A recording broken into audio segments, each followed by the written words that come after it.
Welcome to Speed in Color, a podcast and YouTube channel about custom motorcycle culture. Be sure to subscribe and turn on notifications to get all the latest content. You can also follow Speed in Color on Instagram. We hope you enjoy the show. Hi there, how you doing? Little bit different episode here today. Gonna do something a bit different. I don't have a guest with me. But the topic for this episode is this XS650 that I'm building, hopefully for the Bad Livin Roadshow. I think we can make it. It's going to be a push. Bad Livin Roadshow is in July in Durham, Ontario. Going to ship this bike down. I'm not going to trailer this time. This year we're going to ship it. So I need to be done, in June sometime. It's going to be a bit of a stretch, but the Bad Livin Roadshow is worth it. And we made some big progress. When I say we, I do have a helper. Alfred is a good friend, a great friend. And he's here most weekends and some evenings to help me out. And, for quite a while there, we were dealing with a frame and we're dealing with all kinds of stuff. And it just seems that in the last week or two, this has really started to come together. So what I want to talk to you about is I need some help to figure out what to do on some of this stuff. So I'm hoping I can get your input, whether you're experienced with XS650s, experienced with choppers, you have some ideas, or even if you're a new guy like me and you just want to say, hey, have you thought about doing this? I'm fine with that. I would just appreciate the input. So we're going to cover a few topics here. We'll talk about a few different things, some options that I have, and you can give me your opinion, and I'm going to consider all the feedback I get and think about this and figure out what I need to do. A little bit of history on this. There was a shop in Calgary that was going out of business, and the owner just wanted to get money and get out of the business. They had some XS650 parts laying around, so I said, you know what, I'd like to build one of those. What do you got? Well, I wound up leaving there with 3 frames, 4 engines, some odds and sods, and this chrome Springer front end. Part of the reason I tell you that is, if you're thinking, oh, I'd like to build a bike, but, they're expensive, I don't know where to get one, whatever. Go to the swap meets, go to the shops, make yourself known, talk around, ask people. You will be shocked at who calls you up and says, hey, my grandfather's got this in the garage, it's been under boxes and a tarp or whatever. You'll find all kinds of stuff out there. A lot of it's been found, granted, but there's still lots of stuff out there for somebody who wants to get into this and give it a try. So that's my advice, is if you want to build a chopper, you want to build a cafe racer, just get out there and look for stuff and see what people tell you. There's lots of stuff out there. So that's where a lot of these parts came from. What I've done on this build, this is, I believe, a 1980 frame. I've checked the title on this. The title is clean. We're good. No problem that way. So what we did, we cut the back of the frame off to put the SNS hardtail kit on. And what you wind up with, and I should have some pictures here that I can show, what you wind up with is the front part of the frame, including the full backbone almost down to the bottom.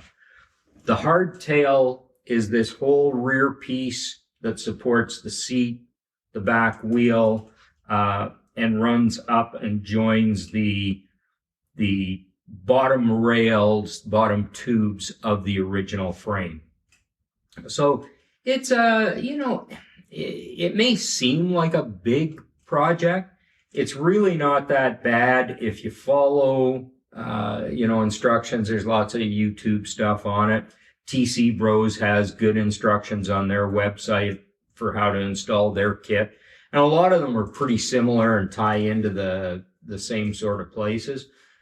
So I cut this frame up, sanded it down, ground the welds, got rid of a bunch of gussets that I really didn't like on the Yamaha frame, on the original frame.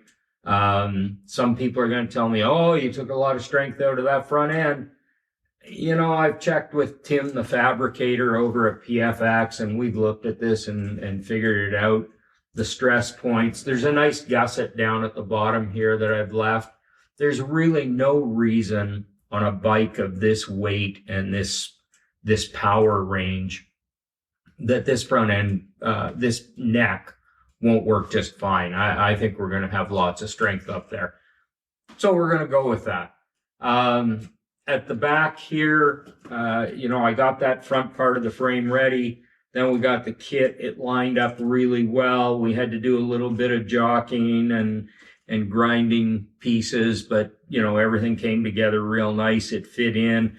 We've checked it for straightness, side to side, cross measured, all that stuff. The axle is straight to the front axle. Everything is good. The angles are right. You know, tying into an original frame, this Yamaha frame, I'll be honest with you, these bottom rails, and I'm talking about these down here, these bottom rails are not straight. It'd be really nice if motorcycle manufacturers built things straight with future choppers in mind, but they don't build like that. So those bottom rails right from the factory have a couple very gentle bends in them that make it a little bit awkward, but it worked out okay. The hardtail from SNS, absolutely beautiful. An absolute shame that Sean isn't building these right now. I'm really hoping that he's going to be back in the motorcycle business someday, but I know he's got a contract he's working on right now, and he just can't take time to do this stuff. So that's okay. I got one of the last ones. Actually, I think this was either the last one or the second last one that came out of his shop. And it's a beautiful piece. We went with a 3/4 inch axle rather than the 20 mil axle. Reason for that is, you know, 20 mil metric. Yeah, okay, it's nice to keep the whole bike metric. It's really tough to keep the whole bike metric. But by going with a 3/4 axle, there's a lot more selection because that's a standard Harley size. So for wheels, we had all kinds of options, and of course brakes and everything. There's just a lot more available for that 3/4 inch axle. This Springer front end that came in that deal from that shop going out of business, man, it's a nice piece. I always thought it was kind of short, but when I got it on here, I found out, wow, that's a little bit longer than I thought it was. So it has worked out just fine.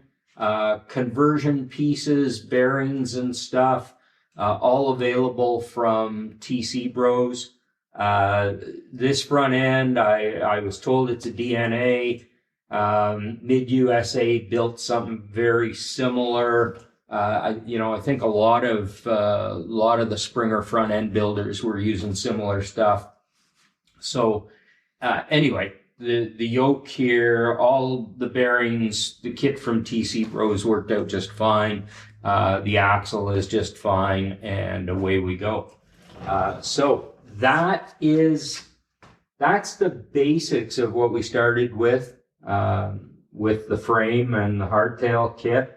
And now I'm going to talk to you about some of the things I've done, and I'm going to get your opinion on some things. So we'll move ahead here in just a minute. I just got to do a couple things. All right. I wanted to talk to you a little bit about the engine here. Couple things I want to talk about. So this engine, what I did, because I got 4 engines, is one had a problem. It was missing one of the studs that holds the cylinders and the head down. They're really long, Turned out they were exceptionally tough to find, and I thought, oh man, what am I going to do? And then I got this idea that putting the frame together anyway, it would be nice to have a mock-up engine or a hollow engine, a light engine that I could bolt into the frame, get everything in place, weld around it, not worried about this particular engine. I have all the parts to put it together, so it could get used down the road. But, you know, the cases aren't perfect. There's a lot of stuff that isn't perfect about this one. So I thought, you know what, I'll put that together. But what we did is we stripped all the guts out of it. So there's no crank in it. There's no gears. There's nothing. We took everything out that we could to lighten it up. And you can lift this engine now, just, you know, one guy, easy deal, set it in place, bolt it in, no problem. So we made this mock-up engine, and that's worked out really well. And we'll be able to set up the exhaust system. We'll be able to do all kinds of stuff with this hollow engine, if you will. I want to modify some of the cases and stuff a little bit anyway. So that's what we did to make sure that we got all the mounting points right.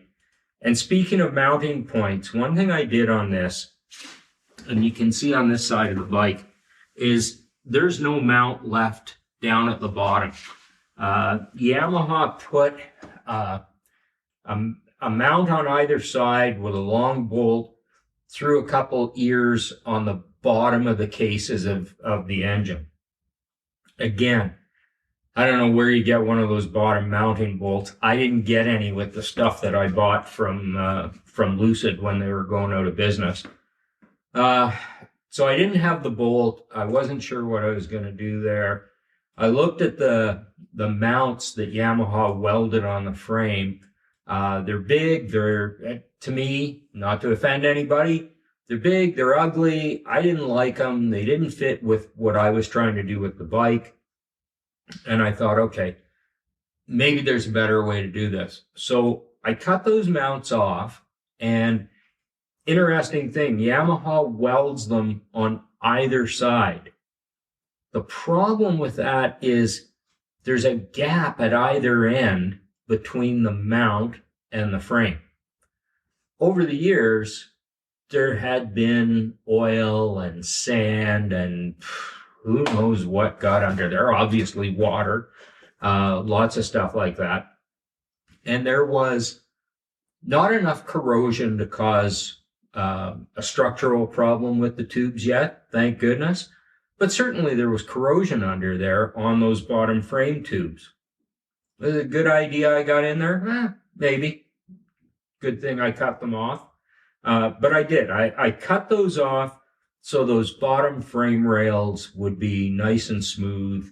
What I discovered is probably why Yamaha put those mounts where they did is right below that mount, there's a bit of a bend in the frame.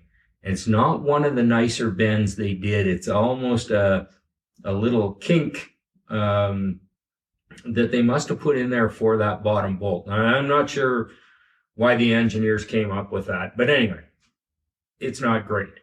So what I'm going to do, I've already drilled that bottom frame rail on both sides for a couple of bungs. And I machined down for this test one, I machined down a piece of aluminum. It's about 10 inches wide, about 0.4 of an inch. So I machined that down over a proto space, made that rod, slipped it in there.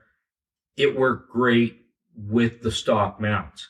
So now I'm going to take that, I'm going to modify the design of that, and I'm going to make new aluminum mounts that bolt onto the frame. And it's kind of hard to describe. You guys will just have to stick with me. But basically, I'm making a triangular shaped plate that can be polished, look good down there, with a chrome fastener into that rod that goes from side to side. I can drill both ends, tap it. It'll be really nice. it'll do the same thing as the factory stuff did, but rather than being steel, a piece of threaded rod would work. The problem with threaded rod is you've got all the tops of the threads digging into the aluminum all the time, plus catching dirt, trapping dirt, all that kind of stuff. So I think a smooth machined aluminum rod that slides through there, be strong enough to do the job. I don't think it even really needs to be there because there's enough other mounting points. That engine isn't going anywhere. It's absolutely fine. But I'm going to put that bottom mount back in. The top mount, and I've gone with Hughes hand-built mount kit. He makes really, really nice mounting stuff here. So we've put that on. It's really, really good. The top mount, this is another piece that a lot of guys do away with. Jeff at Perth County Moto, he doesn't run a top mount on his engine. And he said that, when he did the research, there were a lot of guys who had done away with it. So I thought about doing away with it, but I had this piece from Hughes, and I like this open window, and it just kind of fills in the top of the engine. Without this, I like the gap, but it kind of looked bare too. So by putting this is the mount I'm talking about. By putting this mount back on the top of the engine, I'm only going to tie the rear bolt to the frame. Just a very simple piece of tube to the frame, super simple. That will be as strong as, or close to as strong as the big gaudy piece that Yamaha welded to the frame to hold the engine. So that'll be a nice addition there. It'll clean it up. Everything will look good. I think we'll be just fine that way. So that's what I'm doing for engine mounts. The other thing I want to talk to you about regarding engines is, it seems that a lot of guys don't know this. And if you're an XS650 guy and you're watching this and you say, everybody knows that. Well, it turns out that not everybody knows this. I was looking, I have a head that doesn't have a rocker box cover. And I was looking for a rocker box cover, and I discovered that these things are numbered. So in this case, if you look at this one, the rocker box cover looks like it's a B137, and the head looks like it's a Z516. These numbers matched originally. This is a mismatched set. What's the significance of that? Most likely, you're not going to run into any kind of a problem with the cam or anything. The machining would be good enough. But if the numbers are matching, that means that these two pieces were machined together at the factory. Everyone has a unique number. Every pair has a unique number. And over time, what has happened is that people have, for whatever reasons, separated the head and the rocker box cover. A lot of guys sell them on eBay and other places. So they get sold separately, and it separates the pair. What are the problems with that? From what I've read on the internet, you could experience some leakage. Oil leaks, it causes gasket problems. It doesn't seem to cause, I couldn't find anywhere where anybody said, the cam was bound up or anything like that because these were mismatched. But certainly there were reports of oil leaks and different things, and guys attributed that to the mismatched numbers. So if you're building one of these, one thing you want to look at and consider is If the number on the rocker box doesn't match the number on the head, these were not machined together originally. On this particular engine, these do not match. The other 3 engines I have, all the numbers match. So I know that rocker box was at the factory machined with that head. I've read in places too, guys have suggested that it would be nice if there was a database, whatever. Luckily, my friend Alfred is a software guy. He's a computer guy, and he has volunteered that he would help us out with a database. So this isn't going to be anything really official or anything like that. It's not going to be an app. I'm not going to sell it. I just want to help people out with these. So if you have a situation where your numbers are mismatched and you're looking for the original piece that went with yours, what you can do, we'll start this very modestly. Send me the information.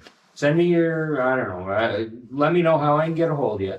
And send me the numbers that you have for your rocker box and your head. Alfred has volunteered to start a database for us, so he'll get this stuff entered, and we'll see if we can't find some orphans a home here, and get these things back together. In saying that, I'm going to tell you that chances are, if you're in Alberta, you're not going to find the other part in Japan or in Europe. It probably didn't travel that far. I think we're going to find there's a real good chance that if you're in southwestern Ontario and you're looking for a specific number, just a gut feel, I would almost bet that thing's within a 100-mile radius of you. I don't think these things traveled very far away. Now with eBay, some may have got shipped a little bit further than that, but I don't think they're going to be that far away, and it would be cool to start that database and see if we can't get some of the rocker box head combinations back together. That's what I'm offering to do. There's no charge for it. There's no issue. Leave me a comment. Go to my Instagram account, at speed and A&D color with a K and no U. No U. Anyway, send me a note, send me a DM, leave a comment, tell me what numbers you have, and we'll get them entered, and we'll see if we can't get some of this back together. That is my spiel about the engine. Next, we'll move on to, maybe we'll move on to wheels and something else here, but yeah, let me get adjusted and we'll go again. All right. I may have told you an untruth. We're not going to talk about wheels yet. Seeing how we're talking about engine, I want to talk about electronics. And it's my show, so I'll talk about whatever I want to talk about. So, electronics-wise, here's where I need your help. And especially if you have experience with this, I would love to hear what guided your decision. The situation I have is trying to figure out what to do electronics-wise, and this is kind of an old school look. That's cool. I like old school, but I don't necessarily have to have old school technology.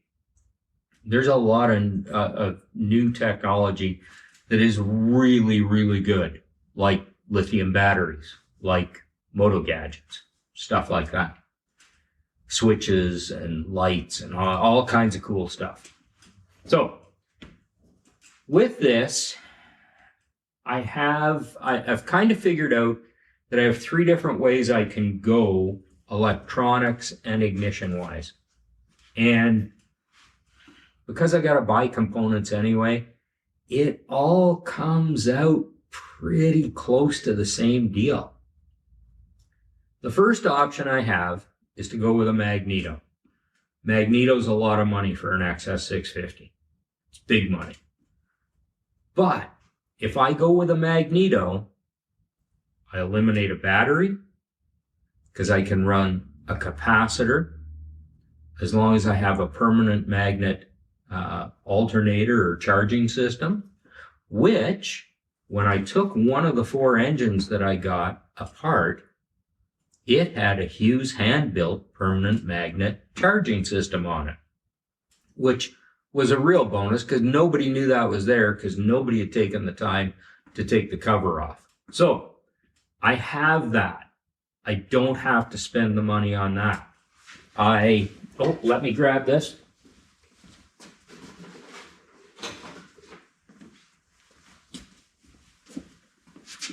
I have the capacitor. When Lucid was going out of business and sold me all these parts, the owner said, oh yeah, and I got this too. It's a capacitor for Yamaha XS650. So there's the capacitor. So I don't need the charging system. I don't need the capacitor. What the capacitor does, my understanding, and please feel free to correct me or help me to understand this better. This essentially becomes an energy storage device. It's not a battery, but it's an energy storage device. The charging system keeps the capacitor charged. Your lights, which would be minimal if you're running one of these, are going to stay on with your capacitor.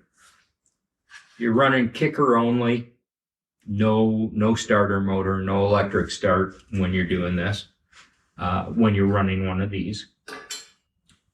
The magneto, no problem. That ignition, magnetos are self-powered, if you will. They make their own juice. So you eliminate a lot of components. But if my thinking is, if you're going to run the charging system and a capacitor, you're not running a Moto Gadget. If anybody has run a Moto Gadget with a capacitor, boy, I'd love to hear how that worked out. And if it worked out well, I'd love to hear it even more. No Moto Gadget. Your lights are going to be very rudimentary. At idle, they're most likely going to dim. It's going to be old school for sure. So magneto, charging system, capacitor is one option I have for the electronics. The next option would be to go to an electronic ignition. And here's part of the problem with what I bought. I did get 4 engines. I got no points plates and no points. So I have no ignition system, no factory ignition system. And it bolts onto the side of the motor, the side of the head, and I don't have it. So I've done a little bit of looking.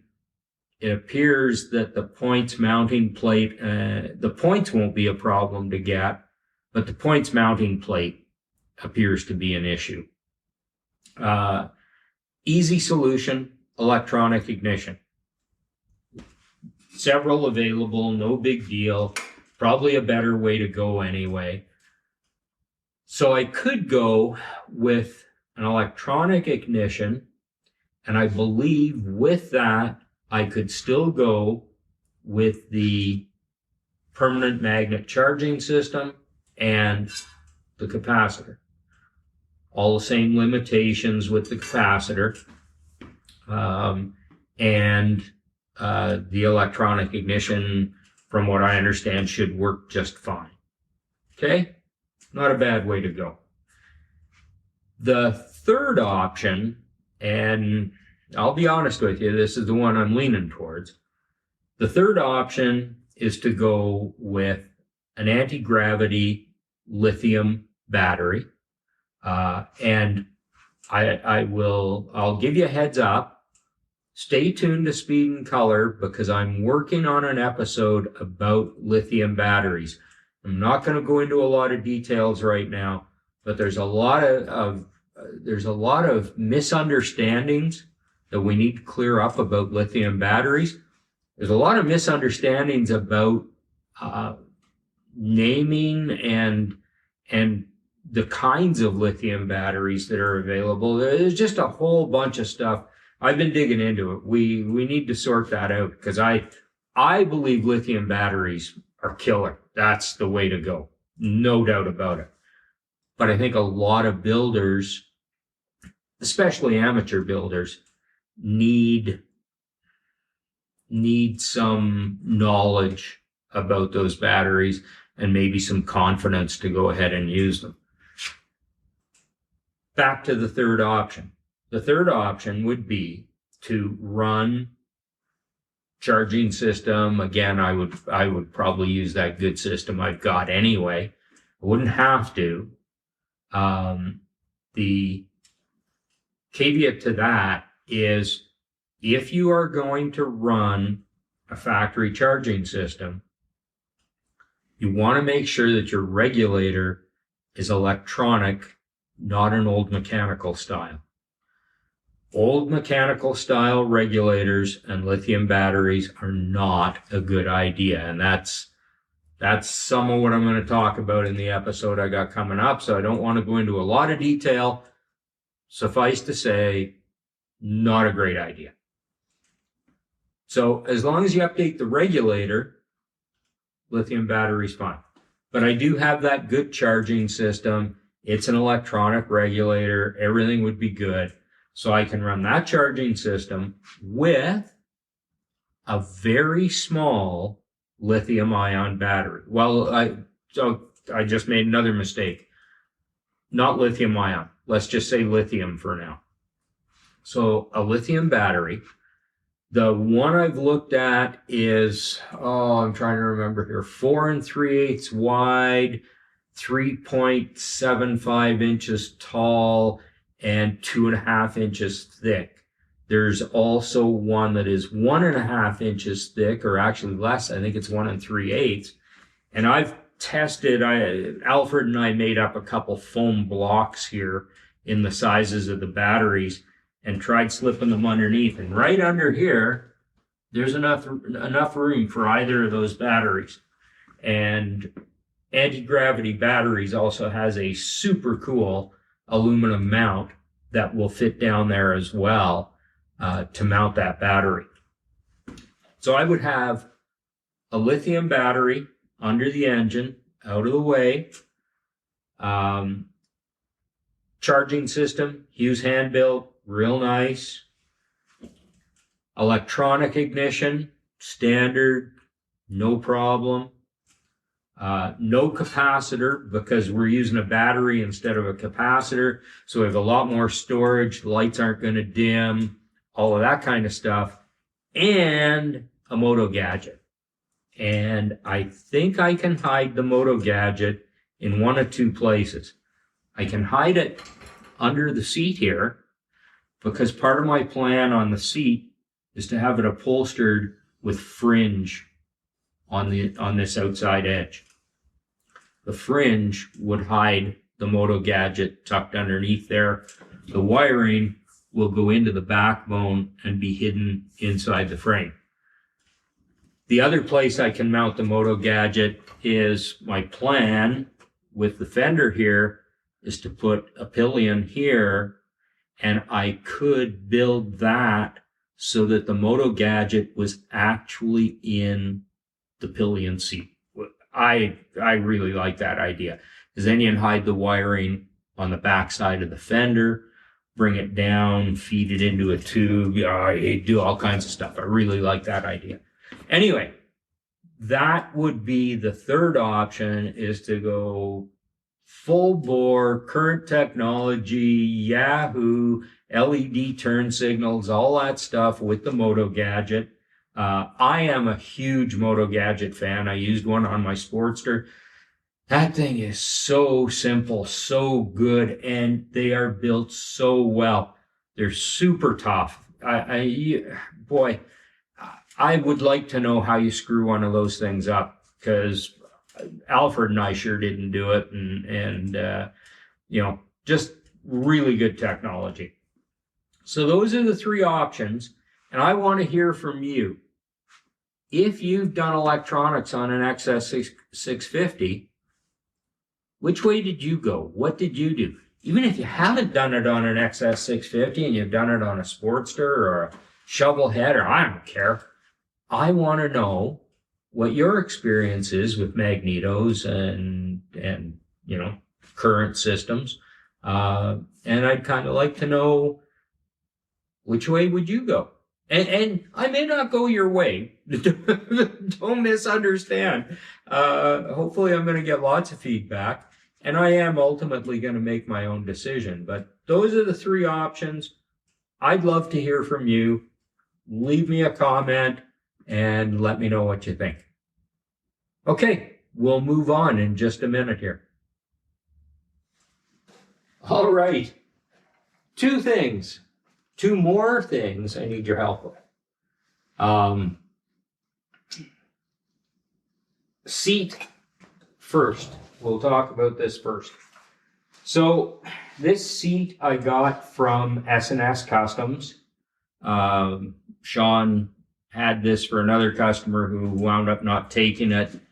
And he said, this would work really well on your XS650. And I had to change the mount a little bit here, and I've done that, and we got to do some welding and stuff. I'm pretty happy with the seat. I think it's going to be just fine. Here's my dilemma. Do I run barrel springs or do I run hairpins? Now, I kind of like the idea of the hairpins, especially if I'm going to do fringe on this seat. The hairpins, chrome hairpins sticking out the back. I'm kind of digging that. Kind of like that. The barrel style springs, there's a lot more options. There's some pretty cool stuff out there. One company, Bare Knuckle Performance, lowbrow carries them, just so you know. They make a barrel, or maybe you'd call it a beehive, because I think it's wider in the center. They make a different kind of spring. It's made of stainless steel. Appears to be a pretty good quality. I haven't seen one live. But what I really like about their spring is they grind the top and the bottom, so it's flat. I don't know why, a lot of spring makers just bring it around at the bottom, and that last coil is not lined up with the coil before, so you're not totally flat on the top and the bottom. I have those on the Sportster, and it causes some alignment issues, and I'm not in love with it. It works, but I can see that getting changed now that I know more about them. The other thing that's really cool is, who is it? Oh, Butt Seats. I saw that Butt Seats came out with a new spring.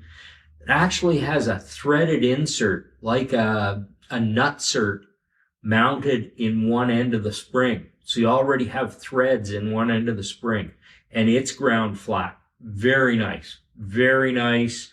Unfortunately, I'm not getting a lot of feedback from the company. I've asked, what sizes you have, stuff like that. Not getting any answers. So I don't know. Must have too much business to bother answering me. But anyway, it is a nice spring. Looks really cool. Hairpins, pretty standard. I mean, yeah, they are what they are. Well, I shouldn't say that. That's what I used to think about barrel springs too. Maybe there are some different hairpins, and I'd sure like your feedback. If I'm missing something, tell me, hey, Bruce, you dumbass, have you looked at these? I'm okay with that. I'm fine with that. So those are the options for the seat. Other than that, I think the seat's going to be pretty good. Alfred and I are talking about maybe making a carbon fiber seat, but keep that just between us. Don't tell anybody about that yet. And we'll see what happens there. Tim has some concerns that this seat pan might have a little too much bend to it. He's thinking this may not be super comfortable. I got to do some playing around and see what I think of this. And maybe Alfred and I, if we have time here, will jump in and make a carbon fiber deal. We'll see how that works out. But that's what I need from you, is I need your opinion. Barrel springs or hairpins. And they are going to be chrome. And you should know, in case you haven't caught on, you should know that Bruce likes chrome and polish. I am not a powder coat guy, and I am not a black guy. I am not a fan of blacked out engines. I own a touring bike that is blacked out. It's okay. I like it, but when I build, man, I like chrome. I don't know, maybe I just like seeing myself in the reflection. I don't know what it is, but I like a lot of chrome and polish. That's my deal. So they will be chrome or polished. How do you polish stainless steel? You could tell me that about the ones that are stainless. They look pretty ugly in the picture, but I'm pretty sure you can polish stainless up nicely. So that might influence my decision there. Wheels. I wanted to talk to you for a minute about wheels. I went 19-inch on the rear. Avon, what is this? A Speedmaster. It's a Mark II, whatever. Anyway, it's an Avon rear tire, retro kind of styling, retro tread, on a 19-inch rim. I wanted the biggest rim I could get on the back because I love spoked wheels. So I went 19 on the back, 21 on the front with an Avon tire on the front as well. And I can't remember off the top of my head what this guy is. And my vision just isn't as good as it used to be. Yeah, whatever. Oh, that's a Speedmaster. Okay, so the front's a Speedmaster. The back is a Mark II. Anyway, Avon, great tires, make really nice retro stuff. I wanted to go as skinny as I could. I love the skinny retro kind of styling. And of course the chrome spokes just, I mean, man, what can I say? They give me a chubby. I just love it. So that's the way we're going on the wheels. No front brake, which is pretty standard for, an old school type chopper. I think that's cool. On the back, we're going to go with a single disc. And that leads to another question that I have for you. On the back, I can go 11.5-inch disc or I can go 10-inch disc. I'm going to mount the caliper, hopefully, mount the caliper in between the frame tubes. To me, that way it's least noticeable. It's kind of hidden between those tubes. If you start mounting it outside of there, it becomes really obvious and it's kind of stuck out there. I don't love it. So that's what I'm going to try and do with the caliper. But here's my question. XS650, this thing's not going to be real heavy. 10-inch disc enough? I'm going to run a Chrome Sportster, I'm going to run a Chrome Sportster master cylinder. I'm going to put in a Hurst roll control so I can hold the rear brake on at a stop without having my foot on the brake. And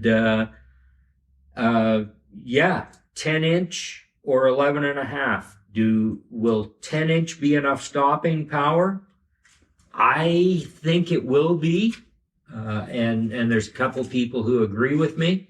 But if a lot of you tell me, Bruce, you need 11.5 when all you have is a back brake, then I'm okay. I might change my mind. I will change my mind. The other thing is, sorry, ran out of battery there. No problem. You've still got me here. The other thing is the pattern of the disc. What I'm thinking of, because this is kind of old school, and I love the look of the spokes, and I don't want to take away from that with some kind of fancy pattern on the disc and, all that stuff. I'm thinking about just a solid disc on the back. So 10-inch solid disc is the way I'm leaning. If you think that's really wrong, if you're RKB or whoever, and you know that's not the way to go, please reach out to me. I would love to hear what you have to say. That kind of clears up the wheels and the seat. I got one or two more things I need to talk to you about. Back in a second. All right. Well, I think we've covered just about everything. One last thing. I meant to mention this about tires. So I've always thought that white lettered or yellow lettered tire thing is really cool, and I see there's a bunch of companies that do it. So here's my question for all of you. Two questions. First off, what's the best way to do tire lettering? Is it to order those stickers? What would you do? Tell me about it. Educate me if you've done it, if you've ordered stuff, if you've tried the pen, whatever. Let me know what you think. It just seems like there's a whole bunch of options out there, and I want to do something that really works. I don't know. I've been looking at stuff. There's just different ways to go, and I need some help. The other thing is, would you letter these tires? The back one has a lot of space. I think it'd be kind of cool. However, the front one does not have a lot of space that doesn't have a ridge or something on it. It would have to be smaller lettering. I don't know if just doing the back would be cool and not do the front, or if this bike just doesn't need it. Kind of looking for ideas, suggestions, and your thoughts. That is it. That's all I had for you. I so much appreciate you being here. I don't know if I've told you lately, but I really appreciate you guys and gals. Love doing this. Hope it's worthwhile. If you like it, please subscribe. Leave me a comment. Let's talk more. Instagram at Speed and Color. Check us out over there. Build stuff. I'm still trying to pound out the build stuff episodes. We're getting more and more out there, but hey, I'm a one-man band. What can I tell you? I got to do it all, editing and everything else. So sometimes I get a little bit behind, but I do appreciate you. Hope you're getting something out of this. Hey, build safe, ride safe, be cool. We'll see you soon.